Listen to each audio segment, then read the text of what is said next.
इसलिए दक्ष प्रजापति को देखिए अपमानित करना चाहते हैं। और किसको अपमानित करने की चेष्टा कर रहे हैं? शिव को शिव कहते हैं, ज्ञानी को। और कोई भी बड़ा कार्य करे, ज्ञानी का सम्मान होना चाहिए, बड़े बुजुर्गों का सम्मान होना चाहिए। यज्ञ का आयोजन कर रहे हैं, सारी की सारी देवांगनाएं 16 श्रृंगार करके निकल पड़ी। अप्सराएं जा रही है। सती अपने आश्रम से बाहर पहुंची और उस दृश्य को देख रही है, विचार करने लगे, ये सारी की सारी देवांगनाएं 16 श्रृंगार करके कहां जा रही है? ये अप्सराएं कहां जा रही है? किसी राह चलती किसी देवांगना से सती ने पूछा, अरे देवी, ये 16 श्रृंगार करके कहां जा रही हैं आप? बोले, अरे आपको पता नहीं है, आपके पिता के यहां बहुत बड़े यज्ञ का आयोजन हो रहा है, हम वहीं जा रही हैं। सती प्रसन्न हो गई, मेरे पिता के यहां बहुत बड़े यज्ञ का आयोजन, मैं अजान में अनभिज्ञ, मुझे कुछ बहुत नहीं। दौड़ी दौड़ी भगवान शिव के पास पहुंची और कहने लगी, हे देव, देखो ना, मेरे पिता के यहां बहुत बड़ी यज्ञ का आयोजन हो रहा है, चलो अपने को भी चल रहा है। भगवान शिव कहते, देवी, मेरे पास कोई निमंत्रण नहीं है, क्योंकि भगवान शिव जानते हैं कि जहर पीना मुझे आता है, सती को नहीं आता है। यदि मैं वहां गया सती के साथ, वहां सारे देवताओं के आसन देखेगी, सबका सम्मान देखेगी, मैं जानता हूं वहां मेरा कोई सम्मान नहीं है, मैं तो बर्दाश्त कर पाऊंगा, लेकिन मेरा अपमान ये सती कभी बर्दाश्त नहीं कर पाए। भगवान शिव समझाने की चेष्टा कर रहे हैं, देवी, मैं आपको अनुमति नहीं दे सकता। सती तर्क करने लगी, हे देव, शास्त्र कहते हैं गुरु के पास और पिता के यहां बिन बुलाए भी जाना चाहिए।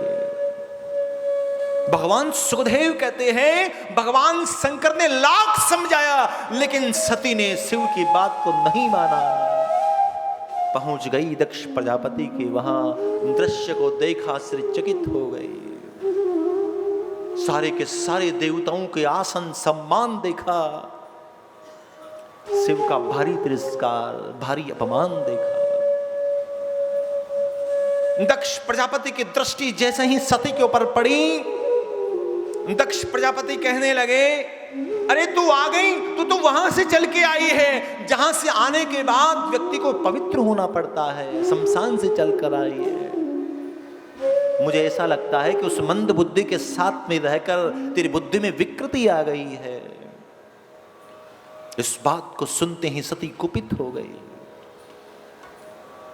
सती मन में विचार करने लगी कि हे दुष्ट, तू मेरा अपमान करता तो मैं उस अपमान को सहन कर लेती, लेकिन तू अनभिज्ञ है, तूने किसका अपमान किया है? जो आशुतोष है, जो सदाशिव है, जो भूतनाथ है, उनका अपमान कर दिया। यह दुष्ट, मैं तेरा ये यज्ञ संपन्न नहीं होने दूंगी। सती कुपित होकर पहुंची और उस यज्ञ कुंड में छलांग लगा दी। भगवान शिव के गण प्रकट हो गए, सब आतताइयों के सिर विच्छेदन करने लगे, अफरा तफरी मचने लगी। देवता लोग चिंतित हो गए।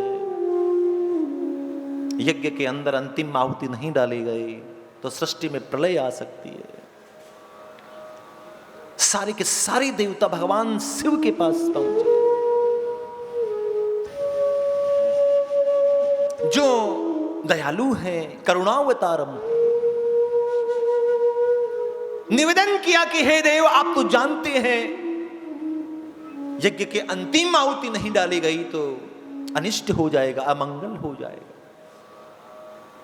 भगवान शिव वहां पर पहुंचे, दृश्य को देखा, कुपित हो गए। सती के शव को देखा, भगवान शिव क्रोधित हो गए। अरे सती, तेने ये ठीक नहीं किया। सती के शव को बाहर निकाल रही है, विलाप कर रहे हैं। और शास्त्र कहते हैं ज्ञानी कभी रोता नहीं है, और जब ज्ञानी रोता है तो सृष्टि में केवल प्रलय आती है। भगवान शिव कुपित हो गए, सारे के सारे देवता भयभीत होने लगे। कहीं कदाचित भगवान शिव ने अपना तीसरा नेत्र खोल दिया तो अमंगल हो जाएगा। देवताओं ने सती के शव को लिया, उसके टुकड़े करके दिशाओं में फेंक दिए। जहां जहां अंग गिरते गए वहां योगिनी पीठ बन गई, शक्ति पीठ बन गया। सारे के सारे देवताओं ने प्रार्थना की कि हे देव, अब तो जानते हैं इस यज्ञ की अंतिम आहुति डाली जानी बाकी है। दक्ष प्रजापति के बकरे का मुख लगाया, उस यज्ञ की अंतिम आहुति डाली गई।